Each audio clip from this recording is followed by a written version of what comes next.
Edition. Just found myself a big old chunk of silver, and I wanted to share with y'all exactly what I got going on.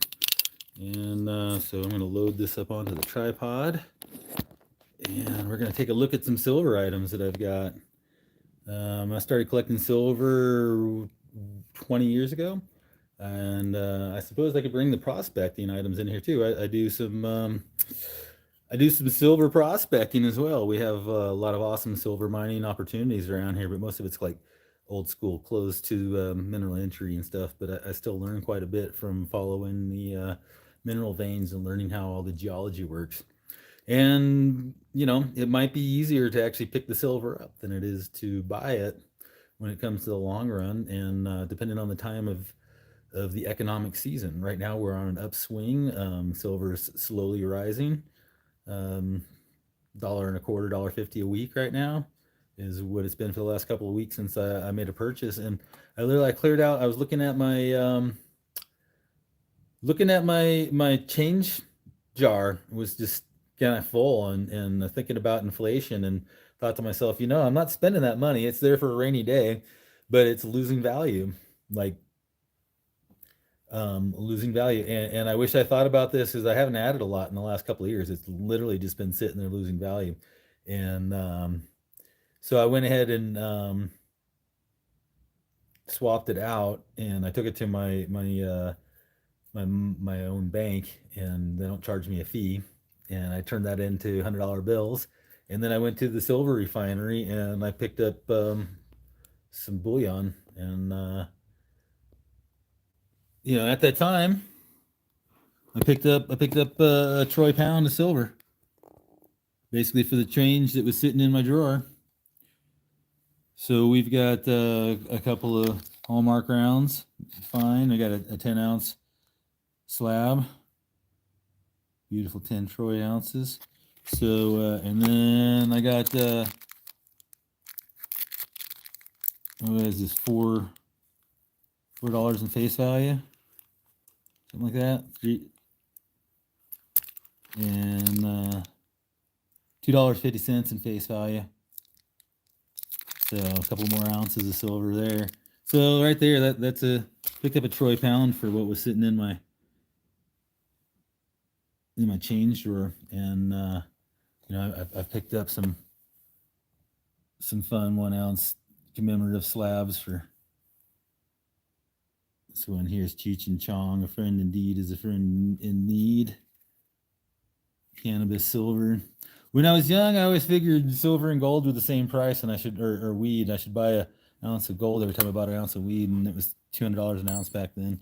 Here's my first real silver purchases this here Morgan, and I bought it up in Park City when I first moved to Utah. I was stationed up there with some work, and I went ahead, and they had these as souvenirs. I think I paid $18 for it. Picked out the best one and a huge pile of them they had. And it's weird right now. These things will sell. People will pay $30 for them retail, but the refinery only pay like $22 for it. And that's just kind of how the premiums work, right? And so I was looking to get actually generic rounds. Like, you get a lot more generic rounds than the Hallmark. The premium on these it was $4 an ounce. And it's the same in the slab. Premium on this is a lot higher for the junk silver, right? So how else can you find silver though? And I bought this one from a mint offering a couple of years ago. This is the 99 Liberty, right? So those are $30 now or more, and that's the premium. And you got to pay shipping on them and stuff. But the silver is still just $20 to $23 an ounce right now. So there's a pretty high premium on those. So I guess they're probably up to $33, $35 each now with the premiums. So, but looking at thrift store silver, this is all thrift store silver, and I like to eat off of silver because it's healthy for you. And but in order to get thrift store silver, so it'd take like 200 of these. Averages out to 2 ounces of silver. So you've got to get them fairly cheap to get it as a return. But if you're buying it at a thrift store, it's a lot cheaper at 50 cents to buy one of these each utensil piece Then if you know they're $5 or more to buy a set of plated silver. And so how do we tell the difference? Can we even see it on the spoon? Well, where do you look? You look here where it says on the back of the handle. It'll tell us if it's not worn out and showing, right? That looks like it's fairly good silver there. But if you look right there, it's going to give you a stamp name there. And so here we have the IS. That's inlaid silver. And inlaid silver is a plate. Silver plate. It'll say plate and fill. Those all mean they've been plated, electroplated, right? And so again, they're awesome for getting silver into our system. And then you need to get them at like 25 cents a pop or less in order. And then you want to sell the silver on a high end. They when you take it to the refinery, they basically give you a per pound weight for the base metal and then the silver that comes off of it. And it's pretty damn low. So it actually would be something you'd want to do yourself to refine and electrolyze. You know, on it's most flatware, the knife is actually steel, and the body would be silver. But again, this is, I believe these. I'm not certain on these ones, honestly. If I've got a solid chunk of silver here or not, because I wasn't really, I was just buying stuff as I could get it. So, but I love the handles, and occasionally you'll get like butter knives and stuff where the whole the tang is also silver. Okay, so this one here had me for a loop forever. I thought it was a sterling cup, and it looks like if you look inside there, you can see what looks like base metal, but it's not. It's on the outside, and there's some polish in there too.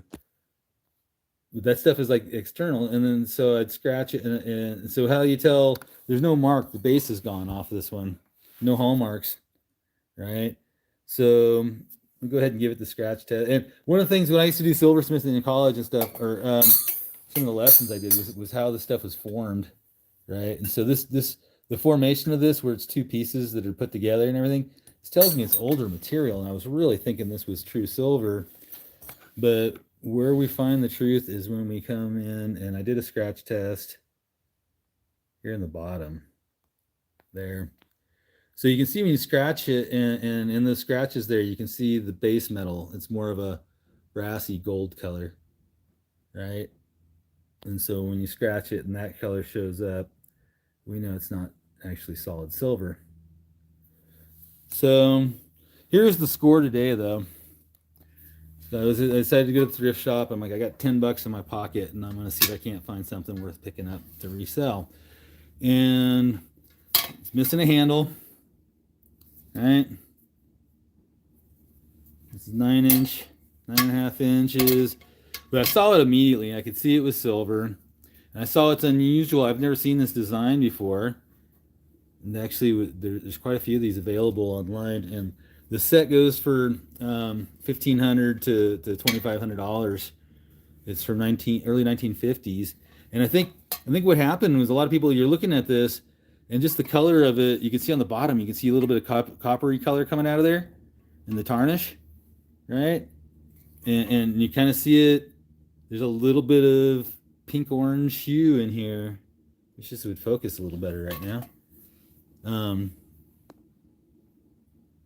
You can kind of see it in there, right? The thing's all dinged up.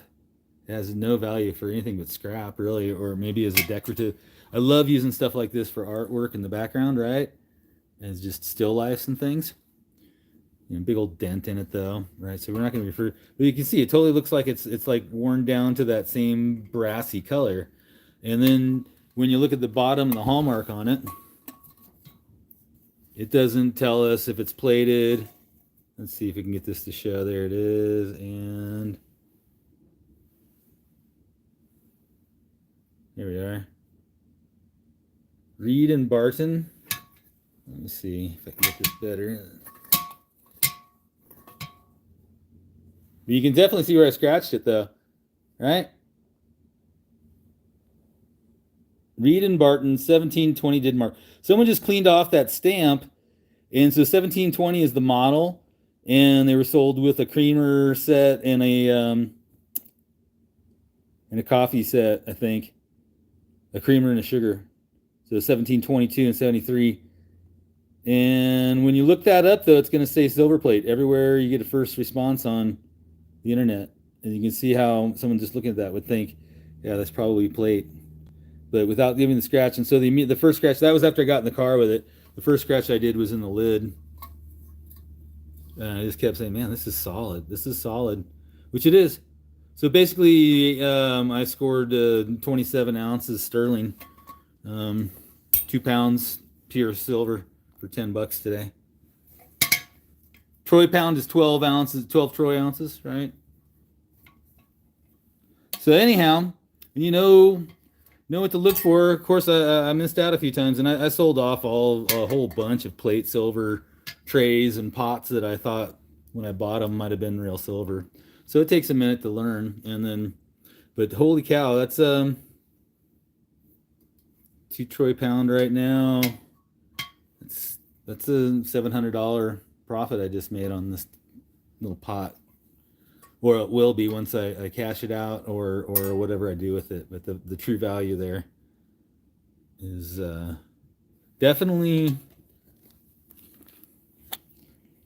it's 27 ounces Troy. That's 925 or sterling. 925. This is 999.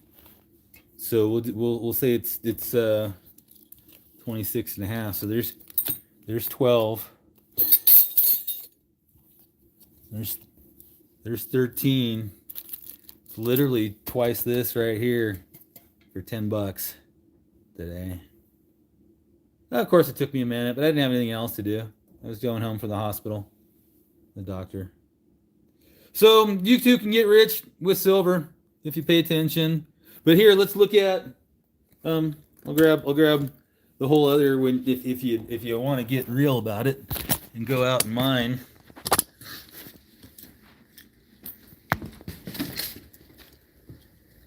I'm breaking the rules of a good YouTube video now. There's pure silver and lead in its natural form. And I've walked all over mountains and torn them. It's a good 7 pounds. There's 2 ounces of silver in all of this. I think the thrift shop is easier. You can try to make money on marbles. You can try to make money on oil paintings. But you can make money on real money. Appreciate y'all. Go out in the world and make it a better place with the meat suit you was given to do it in. Have a great day.